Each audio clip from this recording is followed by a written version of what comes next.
우리는 계속해서 요셉을 통하여 참된 성공을 배우고 있습니다. 요셉이 위대한 이유는 성공한 이후에도 계속 그 성공을 유지했고 무너지지 않았다는 사실입니다. 성공을 하면 사실 위기가 또 찾아오기 마련이고 기복이 있기 마련입니다. 그런데 요셉의 성공에는 위기가 없습니다.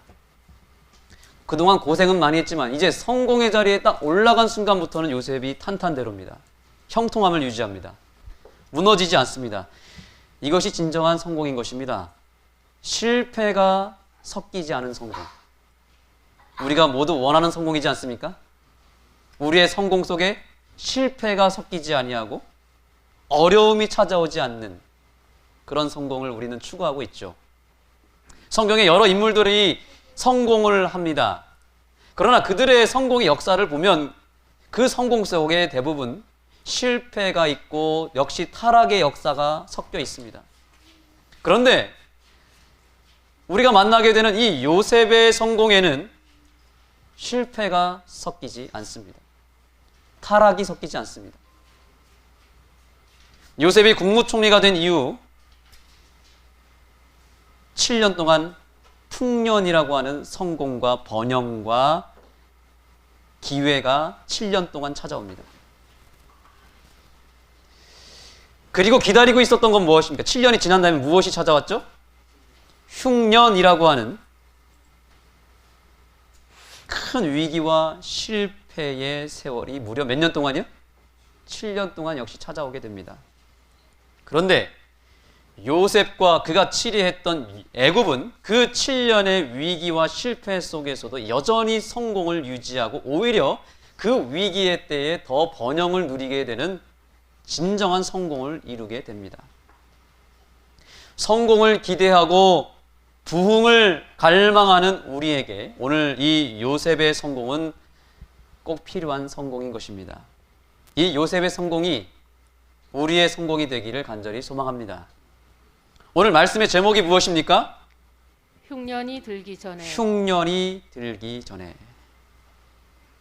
이 제목은 사실 오늘 본문의 말씀 창세기 41장 50절에 기록된 말씀입니다. 한번 열어보시겠습니까? 창세기 41장 50절입니다.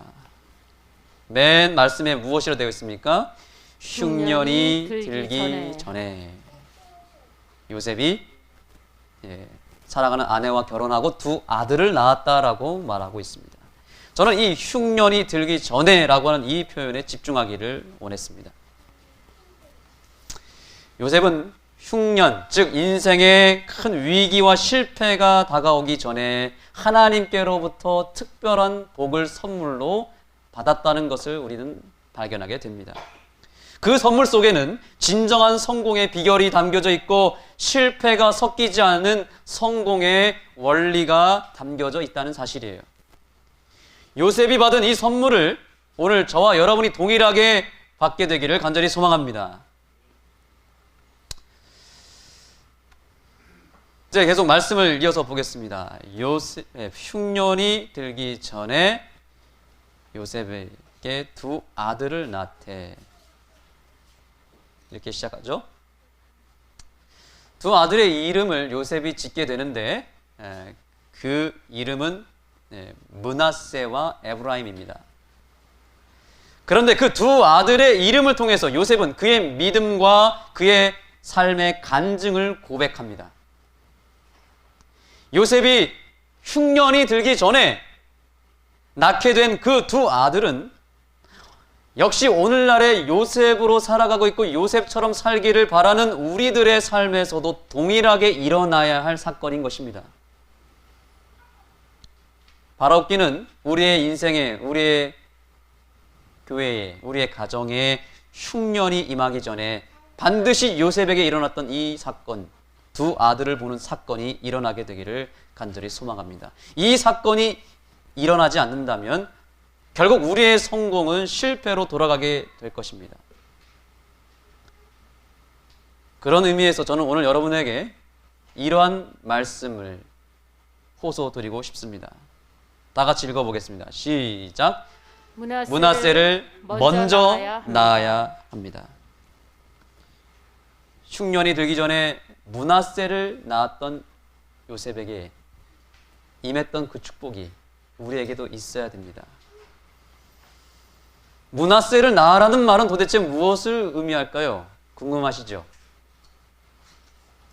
요셉이 므낫세를 낳고 그 이름을 지었는데 그가 그 이름을 이렇게 짓습니다. 보겠습니다. 읽어주시죠.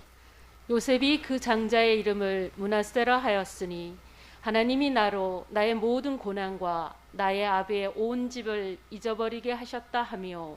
아멘. 따라하게 보겠습니다. 잊어버리게 하셨다. 잊어버리게 하셨다.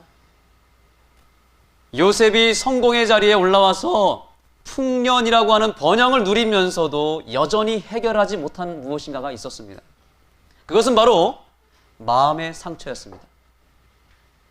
그가 앞으로 이제 흉년이라고 하는 더 큰 일을 대비해야 되는 그런 큰 프로젝트를 앞두고 있는데 이 마음의 상처를 해결하지 못한다면 앞으로 맡게 될 더 크고 더 중요한 일도 감당할 수 없다는 것을 알았습니다. 우리가 이 대목에서 분명하게 깨달아야 될 사실이 있습니다. 내 인생에 성공과 번영이라고 하는 풍년이 찾아온다 할지라도 내 마음의 상처가 해결되지 않으면 여전히 불행할 수밖에 없다는 사실입니다. 또한 앞으로 내가 더 전진하기를 원하고 더 도약하기를 원하고 더 큰 일을 감당하고 더 많은 일을 하기 위해서 전진하기 위해서는 무엇이 필요하다? 내 마음의 상처를 해결하고 나아가야 된다는 사실입니다. 그 마음의 상처를 해결하지 않으면 결코 앞으로 전진할 수가 없습니다. 요셉이 성공의 자리에서 늘 자유롭고 형통함을 지속할 수밖에 없었던 그 비결은 그가 무엇을 해결한 것입니까? 마음의 상처를 완전히 극복했기 때문입니다. 그야말로 흉년이 오기 전에 므낫세를 보는 경험을 요셉이 했고 그 동일한 경험을 누가 해야 된다고요? 내가 해야 된다는 것입니다. 여러분, 요셉에게도 상처가 있었습니다. 그 믿음 좋은 요셉도 과거에 받은 상처가 마음에 가득 찼습니다. 여러분도 상처가 있으시죠? 우리 10몇 년밖에 살지 못한 우리 어린이들도 상처가 다 있죠?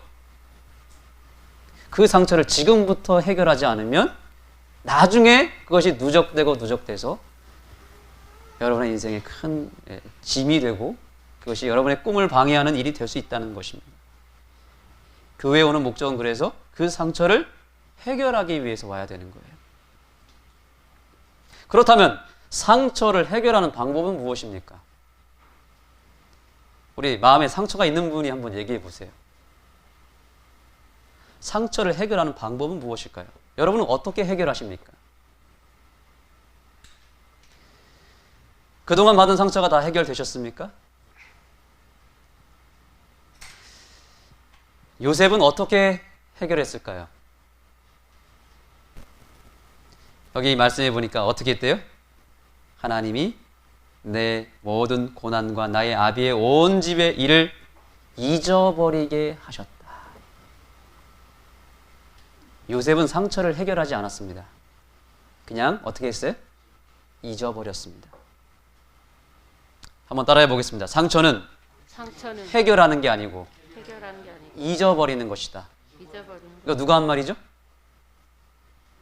요셉이 한 말입니다. 그렇죠? 자, 그렇다면 상처는 어떻게 잊어버릴 수 있습니까? 어떻게 잊어버릴 수 있죠? 요셉은 상처를 어떻게 잊어버렸을까요? 잊어버렸다고 하고 있잖아요. 그렇죠? 그러면 방법도 알려줘야 되지 않나요? 그죠?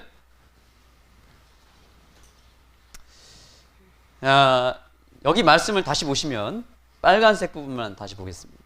하나님이 나로 나의 모든 고난과 나의 아비의 온 집 일을 잊어버리겠다고 그랬습니다. 이 말씀을 여러분 잘 한번 묵상해 보시기 바랍니다. 요셉이 마음에서 지워버린 것이 무엇이었습니까? 뭘 지웠다는 얘기죠? 그동안 애굽에서 노예 생활하면서 고생한 세월들, 억울하게 감옥에 들어간 일들, 형들에게 버림받은 일, 그 모든 고난의 세월들을 다 잊어버렸다는 겁니다. 만약에 요셉이 이것을 잊지 않았다면 어떻게 됐을까요? 큰일 납니다. 그렇죠? 성공의 자리에서 과거의 상처를 잊어버리지 않았다면 어떻게 됐을까요? 그걸 계속 간직하고 있으면 결국 다른 사람을 내가 그 성공을 이용해서 공격하게 되어 있습니다. 보복하게 되어 있습니다. 복수하게 되어 있습니다. 그래서 요즘 정치인들이 다 그렇게 하잖아요. 그렇죠?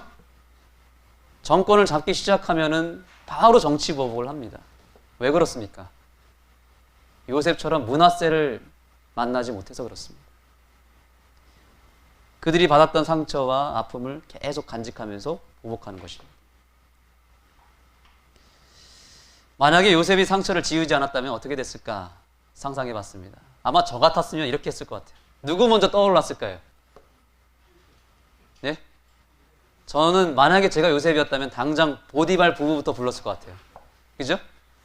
불러가지고 그냥 조용히 얘기했을 것 같아요. 그때 나한테 내 옷 뺏어간 거 그 옷 가져오라고. 그럼 없다고 할 거 아니에요. 시간이 많이 지났으니까. 그러면 감옥에서 한 2년만 있다 오라고 제가 할 것 같아요. 상처를 지우지 않았다면. 또 누구도 혼내야 되죠? 술 맡은 관원장. 그렇게 내가 도와주고 나를 잊지 말라고 했고 그렇게 간절히 간곡하게 부탁했는데 궁궐에 가자마자 잊어버렸잖아요. 요셉을. 뿐만 아니죠. 만약에 이제 장차 누가 찾아옵니까? 요셉의 형제들이 찾아올 텐데 만약에 과거의 상처를 잊어버리지 않았다면 어떻게 했을까요? 바로 보복합니다. 형제들, 그 10명의 형들에게 똑같이 한번 형들도 당해봐 하고 구덩이에 던졌을지 모르겠습니다. 또 노예 생활을 한 10년 정도 시켰을지 모르겠습니다. 그렇게 용서하지 못하는 마음을 간직한 채 성공의 자리에 있으면 모든 일을 처리할 때 감정적으로 하게 되어 있고 내 사심과 다른 내 어떤 만족을 채우기 위해서 그것을 이용하게 된다는 사실이죠. 그렇게 되면 신뢰를 잃어갈 것이고 주변 사람들이 점점 요셉에 대해서 이상하게 생각할 것입니다. 결국 요셉은 그 용서의 마음을 품지 않음으로 인해서 실패할 수밖에 없었을 거예요. 여러분, 그러므로 기억하시기 바랍니다. 내 마음에 남아있는 쓴뿌리는 내 인생의 성공을 방해하고 그 상처가 결국 나를 짓누르고 발목을 잡아서 더 이상 도약할 수 없게 만든다는 사실을 기억하시기 바랍니다. 다시 본문을 보겠습니다. 여러분 자세히 보시면 요셉의 용서가 얼마나 대단한 용서였는지 깨닫게 됩니다. 나로 나의 모든 고난과 나의 아비의 온 집 일을 잊어버렸다고 합니다. 이게 단순한 말씀이 아닙니다. 그가 마음에서 지워버린 것은 고난과 그의 집 일이었다고 말하고 있습니다. 집 일을 잊어버린 거지 그 집안 식구를 잊어버린 것은 아닙니다. 정확하게 잊어버린 것을 얘기하죠. 고난의 일을 잊어버렸고 집안에서 있었던 형제들로 받던 미움받았던 일, 버림받았던 일, 그 집 일을 잊어버린 거지 집을 잊어버린 건 아니라는 뜻입니다. 이게 왜 이렇게 중요할까요? 요셉이 마음속으로부터 지워버린 대상은 사람을 지워버린 게 아니고 사건을 지워버렸다는 겁니다. 사건을. 다시 정리합니다. 이게 중요하기 때문에 얘기합니다. 요셉이 마음에서 지워버린 건 사람이 아니라 무엇이었다고요? 사건이었다고요. 집안 사람들을 지워버린 게 아니라 집안에 있었던 일을 지워버린 거예요. 형들이 구덩이에 나를 던지고 노예로 팔아 넘겼을 때의 그 사건 자체를 잊은 것이지 아버지와 형들을 그 마음에서 지워버린 건 아니었다는 사실입니다. 이것이 왜 이렇게 중요할까요? 용서는 잊어버리는 것이거든요. 용서를 다른 말로 바꾸면 잊어버리는 것인데, 그런데 무작정 잊어버리는 게 아닙니다. 우리가 오늘 정말 용서에 대해서 깊이 깨달아야 될 것은 뭐냐면, 용서는 내가 기억해야 될 것과 잊어버려야 될 것을 구분하는 것이 용서라는 사실을 기억하시기 바랍니다. 용서가 무엇이라고요? 내가 기억해야 될 것과 잊어버려야 될 것을 구분하는 것입니다. 한번 따라해 보겠습니다. 용서는 죄와 죄인을 분리하여 생각하는 것이다. 요셉은 이걸 한 것입니다. 죄와 죄인을 구분하여 생각했고, 죄인은 사랑하되 그 사람이 범한 죄는 다 지워버린 것입니다. 그래서 용서가 된 거예요. 이것이 예수님께서 우리에게 베푸시는 용서와 똑같습니다. 요셉은 그가 가족에게 미움받고 버림받은 그 정황과 그 사건과 그 집안의 배경을 다 잊어버렸습니다. 그가 보디발의 아내로부터 모함을 받은 그 사건을 잊어버렸고, 온갖 노동과 육체의 고통으로 시달렸던 그 고난의 세월 자체를 마음에서 지웠을 뿐이고, 그와 관련된 모든 사람들은 다 용서로 품었고 사랑으로 그들을 받아들였다는 사실이죠.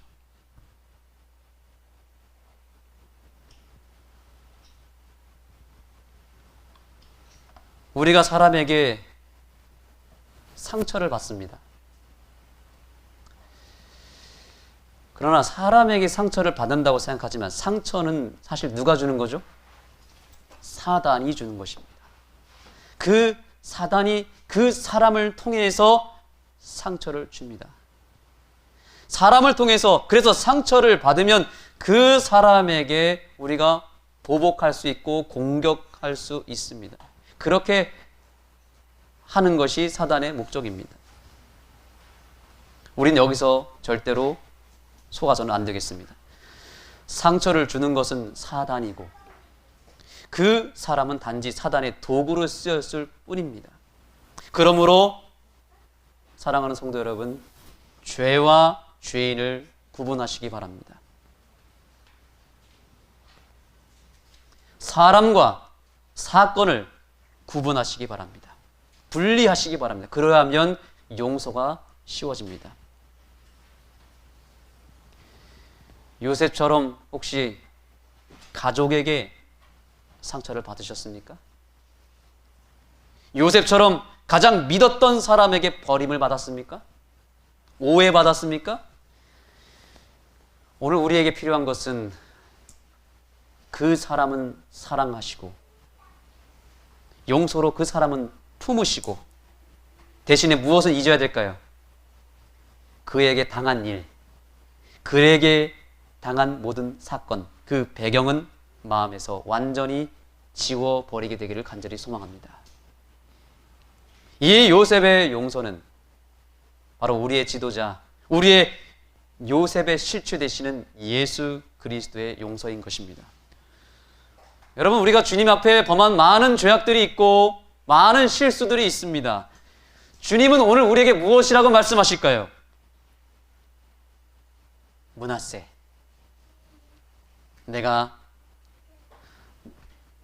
너가 그동안 행한 모든 죄악을 다 잊어버렸다 라고 말씀하실 것입니다.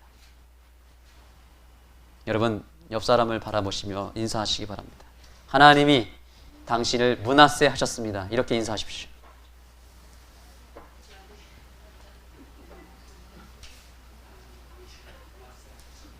하나님이 당신을 므낫세, 다 잊어버리셨다고 합니다. 우리의 죄를 다 잊으셨습니다. 그러므로 자유하시기 바랍니다. 하나님이 여러분을 므낫세 하셨음을 인하여 감사하시길 바랍니다.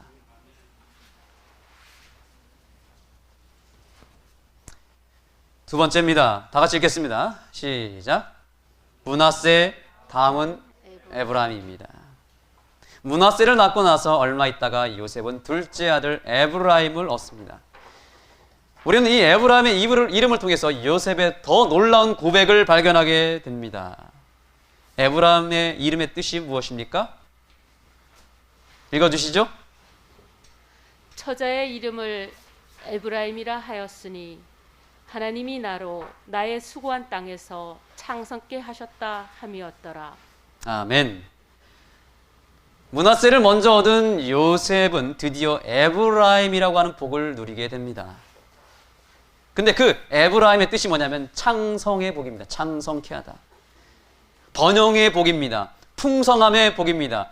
이 창성함의 복은 정말 특별한 복입니다. 여기 에브라임이라고 하는 이 이름의 정확한 의미는 여러분 성경에다 쓰시기 바랍니다. 두 배의 땅입니다. 두 배의 땅. 에브라임의 히브리어 원어의 의미가 뭐라고요? 두 배의 땅이다. 두 배. 두 배의 결실이 있다는 겁니다. 갑절의 은혜라는 뜻입니다. 우리가 좋아하는 1+1이에요. 그런데 왜 두 배의 복이라고 표현했을까요? 왜 두 배의 복이라고 표현했을까요? 여기 나의 수고한 땅에서라고 그랬는데 이 나의 수고한 땅이라는 이 말의 정확한 의미는 슬픔의 땅에서라는 뜻이죠. 고통의 땅에서, 상처의 땅에서라는 뜻입니다. 애굽 땅은 요셉에게 슬픔과 고생의 땅이고 깊은 상처를 안겨준 저주의 땅이었습니다. 하나님은 그 땅에서 요셉의 모든 슬픔의 눈물을 닦아주시고 그 상처를 치유해 주셨다는 겁니다. 그런 다음에 상처를 치유한 다음에 무엇을 주셨어요? 성공과 번영을 창성함을 허락해 주신 것입니다. 그래서 요셉은 둘째 아들의 이름을 에브라임이다 하면서 두 배의 축복이라고 말한 것입니다. 실제로 훗날에 12지파 가운데 요셉 지파는 따로 없습니다. 대신에 무엇이 있었습니까? 요셉의 두 아들이 대신 므낫세와 에브라임이 12지파 가운데 두 지파를 차지하게 됩니다. 그래서 야곱의 12아들 가운데서 유일하게 두 분깃을 받은 아들은 요셉이에요. 실제로 두 배의 복을 받게 됩니다. 저는 오늘 이 자리에 믿음으로 나오신 우리 모든 성도님들의 삶 가운데도 에브라임과 므낫세의 축복, 두 배의 축복이 올 한 해 있게 되기를 간절히 소망합니다. 아멘. 하나님은 우리에게 먼저 므낫세를 허락해 주십니다. 우리 인생에 므낫세를 주셨다면 그 다음은 뭘 주시는 거예요? 이제 에브라임을 주십니다. 이 말을 해석해 볼까요? 이제 해석이 되시죠? 즉 우리의 마음의 상처를 먼저 해결하면, 므낫세 잊어버리면 그 다음 찾아오는 게 뭐예요? 자연스럽게 찾아오는 게 번영과 창성이라고 하는 에브라임을 주신다는 사실입니다. 에브라임을 주시기 전에 먼저 용서와 잊음이라고 하는 므낫세를 먼저 주신다 이 말입니다. 왜냐하면 번영은, 성공은 용서하고 받으면 두 배의 기쁨이 있기 때문에 그렇습니다. 다시 한번 말씀드립니다. 번영과 성공은 용서의 마음을 통해서 받으면 몇 배요? 두 배가 된다는 겁니다. 그러면 반대로 내가 용서하지 않고 과거의 상처를 해결하지 않은 상태에서 축복을 받고 번영을 받으면 두 배가 될까요? 아니면 반으로 쪼그라들까요? 반으로 쪼그라들 수밖에 없습니다. 그러나 내 마음의 상처를 다 지우고 용서의 마음을 품고 그 상태에서 복을 받게 되면 그 복이 두 배 이상 증가하게 되어 있습니다. 그래서 므낫세 다음에 에브라임인 것입니다. 용서하면 내 삶에 두 배의 복이 밀려오게 되는 것이죠. 왜 나의 삶에 성공과 번영이 찾아와도 불행한가? 왜 만족이 없는가? 에브라임을 봤는데 왜 만족이 없는가? 왠지 아십니까? 므낫세를 보지 않았기 때문에. 므낫세를 보지 못하면 에브라임도 의미가 없는 것입니다. 용서를 하지 않고 잊어버리지 않은 상태에서 복을 받으면 아무 의미가 없다는 사실입니다. 마음이 행복하지 않은데 어떻게 내 삶의 배경이 행복할 수 있겠습니까? 이 원리는 우리의 삶에 그대로 적용이 되는 것입니다. 마음이 좋아지면 몸도 좋아지게 되어 있습니다. 여러분, 마음이 건강하면 몸도 두 배로 건강해집니다. 마음이 행복하면 하는 모든 일이 즐겁고 재밌고 그 일에 능률이 일어나고 성공이 임할 수밖에 없습니다. 2배, 3배 일어나는 것이죠. 마음이 건강하면 신앙이 더 즐겁고 신이 나고 신앙의 진보가 일어납니다. 마음이 행복하면 교회 생활이 행복합니다. 마음이 건강하고 행복하면 우리의 가정이 행복과 화목이 2배가 되는 것입니다.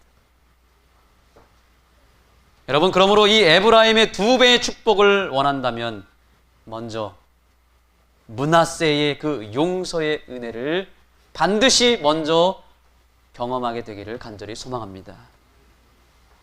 요셉이 참된 성공을 이루고 실패가 섞이지 않은 번영을 누린 비결이 바로 여기에 있습니다.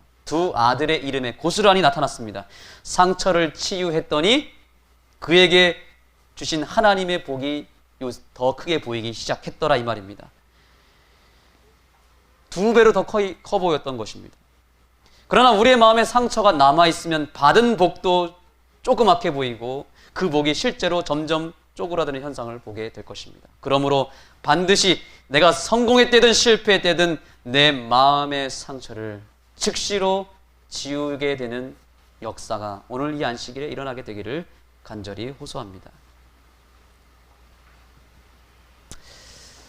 요셉의 2 아들의 이름을 지으면서 정말 요셉이 정말 고백하기를 원했던 진짜 신앙의 간증이 있습니다. 그것은 바로 뭐냐면 바로 이것입니다. 자, 오늘 본문에서 우리가 숨어있는 요셉의 믿음을 볼 수 있습니다. 빨간색 부분만 여러분 집중해 보십시오. 므낫세 이름의 뜻이 뭐예요? 있게 하셨다. 하나님이, 결론이 뭐예요? 하셨다. 하나님이 하셨다는 겁니다.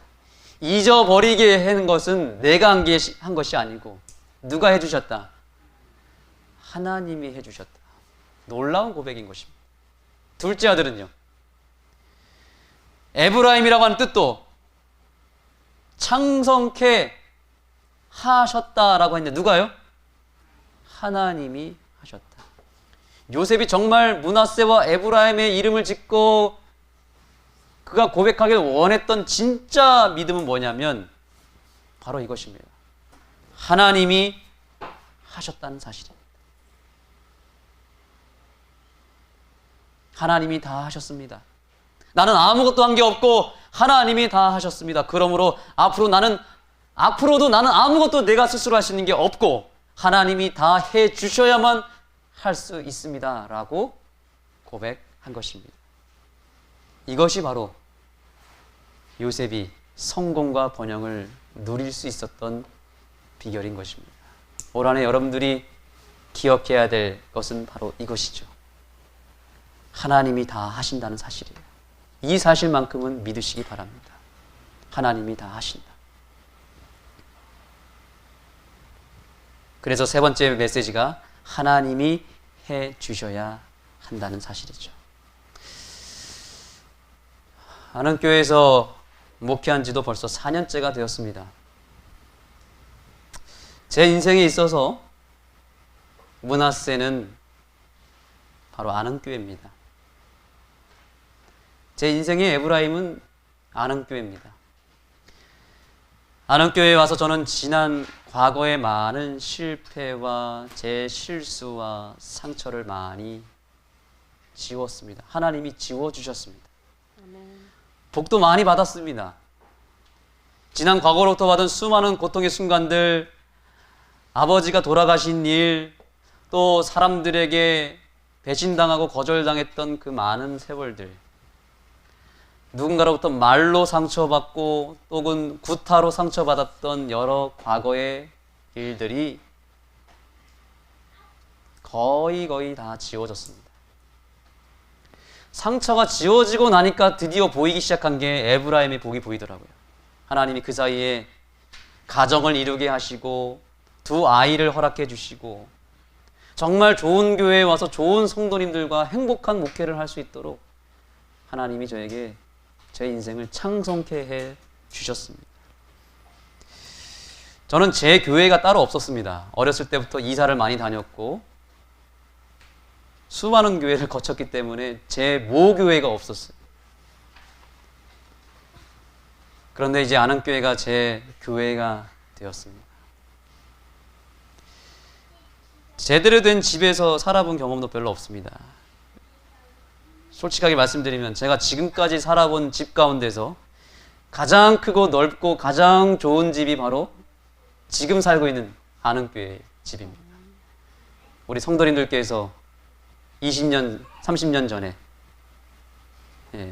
정말 땀을 흘리며 손수 지어주셨던 이 아는 교회라고 하는 이 터전, 그리고 이 사택은 저에게 참으로 감격스러운 행복과 감사함을 불러일으키게 하는 축복인 것입니다. 에브라임의 복인 것입니다. 저는 참 행복합니다. 여러분의 인생의 므낫세와 에브라임은 무엇입니까? 이 아는 교회가 여러분에게 그런 복을 주고 있습니까? 정말 아는 교회에 오셔서 여러분의 상처가 다 지워졌습니까? 여러분의 삶에 2배의 축복이 임했습니까? 제가 지난 시간에 적용에 대해서 말씀드렸습니다. 반드시 설교가 마치면 적용하시라 그랬습니다. 저는 오늘 이 시간에도 여러분에게 실제적인 적용을 호소하기를 원합니다. 우리 이 아는 교회에서 오늘 이 시간에 요셉처럼 므낫세를 오늘 보셔야 됩니다. 에브라임을 낳으셔야 합니다. 여러분들이 잊어야 될 것이 있다면 오늘 다 잊고 가시길 바랍니다. 혹시 저와 3년 동안 지내면서 본의 아니게 목회자인 저로부터 상처를 받으신 분이 혹시 계십니까? 여러분 한번 저를 보시기 바랍니다. 지금 저와 눈을 못 맞추죠. 눈을 피하신 분들은 상처가 있는 분으로 한정하겠습니다. 제 눈을 다 보시기 바랍니다. 김창희 자님 저를 안 보시는 것 같은데, 제가 진심을 다해서 여러분에게 말씀드립니다. 혹시 저의 어떤 말과 행동으로 인해서 저희 가정에 의해서 조금이라도 상처받으신 분이 계시다면 여러분 오늘 이 순간 잊으시기 바랍니다. 그리고 저를 용서하시기 바랍니다. 저는 이렇게 행복한데 우리 성도님들은 과연 행복할까 요즘 생각을 하다 보니까 가슴이 미어질 때가 있습니다. 상처받은 분들을 생각할 때 잠이 안 오더라고요. 가슴이 꽉 막히는데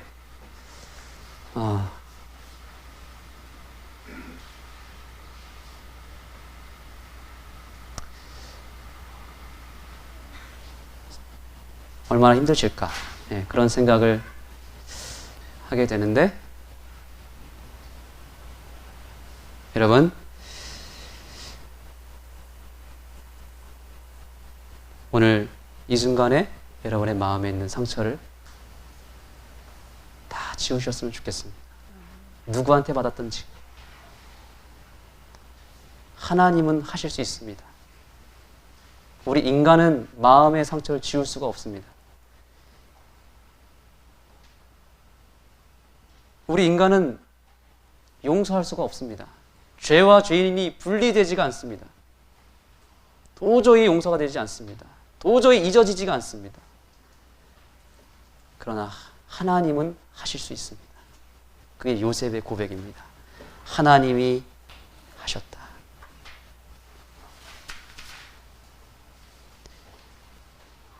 이 교회에서 혹은 가정에서 여러분이 살면서 누군가로부터 받은 상처가 아직 남아있다면 그 상처와 아픔 오늘 이 순간에 다 지우고 새롭게 시작했으면 좋겠습니다. 저를 비롯해서 모든 성도님들이 오늘부로 모든 그동안의 슬픔과 아픔과 상처와 실수한 것, 그 모든 것들을 다 지워버릴 수만 있다면 우리는 새로운 도약을 할 수 있습니다. 앞으로 나아갈 수 있습니다. 2배의 복을 받을 수 있습니다. 그러나 오늘 이 시간이 지났음에도 불구하고 지우지 못한다면 우리는 더 이상 아무것도 할 수가 없습니다.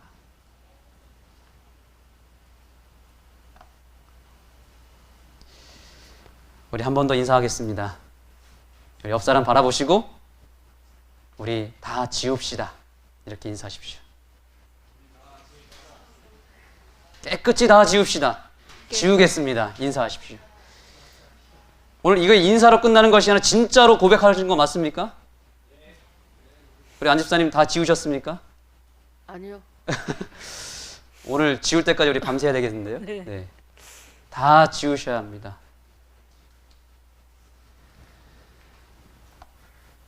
오늘 우리가 우리의 원수들을 용서하고 품고 받은 상처를 다 잊을 수만 있다면 우리 인생에 반드시 2배의 축복이 임할 것입니다. 그게 몸의 건강으로 임할 수도 있고 삶의 현실 가운데 많은 축복으로 임할 것입니다. 아는교회도 지금보다 우리가 모든 상처와 아픔을 다 지운다면 아는교회는 앞으로 2배로 성장합니다. 2배 이상 성장할 수 있습니다. 용서의 마음만 있다면 말입니다. 우리가 모두를 용서하고 모두를 다 품을 수 있는 마음만 있다면 이 교회에 수많은 사람들을 하나님께서 보내주실 것입니다. 그 중에는 우리의 원수들도 있을 것입니다. 사자굴에 어린이가 손을 넣어도 물지 않는 그 세상을 우리가 만들었으면 좋겠습니다. 우리가 할 수 없습니다. 누가 하신다고요? 하나님이 다 하실 것입니다. 우리 이 말씀만을 믿고 요셉처럼 하나님이 다 하실 수 있다고 하니 이 말씀 믿고 오늘 하나님만 기억하고 다 잊었으면 좋겠습니다. 우리가 기억해야 할 것은 오직 하나님뿐입니다. 우리 시간 찬양하기를 원합니다. 여러분 주보의 뒤에 보시면 오늘 함께 우리가 불러야 될 찬양이 있습니다. 우리의 시선이 상처 많은 우리의 마음으로 향하지 아니하고 먼저 하나님께로 향했으면 좋겠습니다. 사람에게는 마음이 열리지 않다 할지라도 하나님께는 먼저 마음을 여십시오. 그리고 하나님이 내 마음의 모든 것들을 지워주시고 좋은 것으로 채워주시기를 간구합시다. 찬미합니다. 내 손을 주께 높이 듭니다.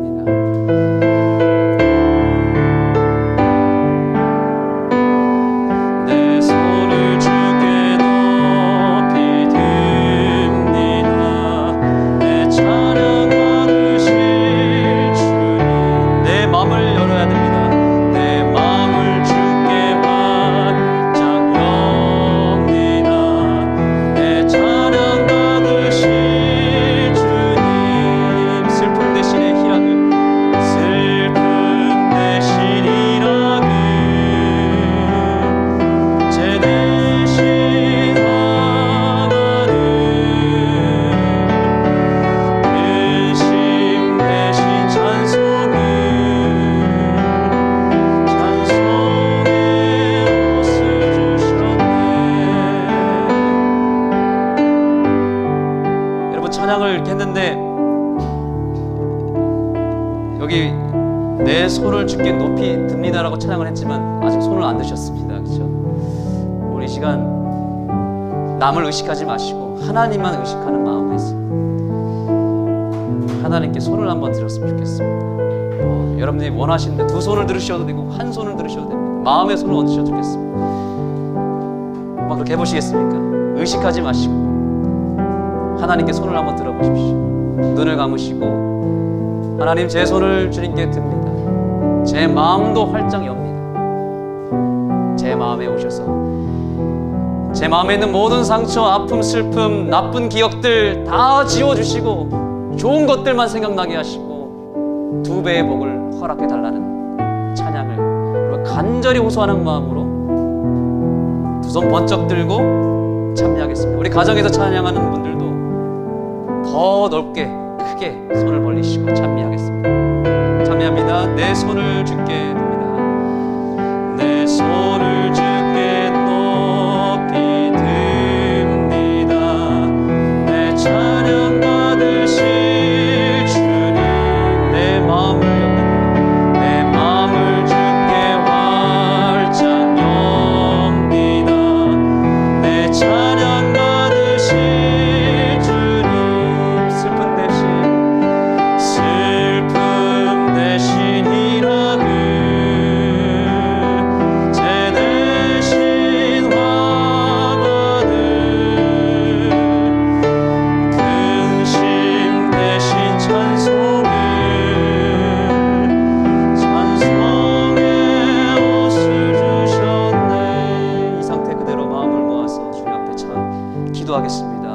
마음의 모든 상처 대신에 치유를 주시고 불행 대신에 행복을 주시고 죄를 지워주시고 내 삶에 진정한 의의를 허락해달라고 여러분 이 시간 주님 앞에 부르짖으시고 찬송의 옷을 입으시기 바랍니다.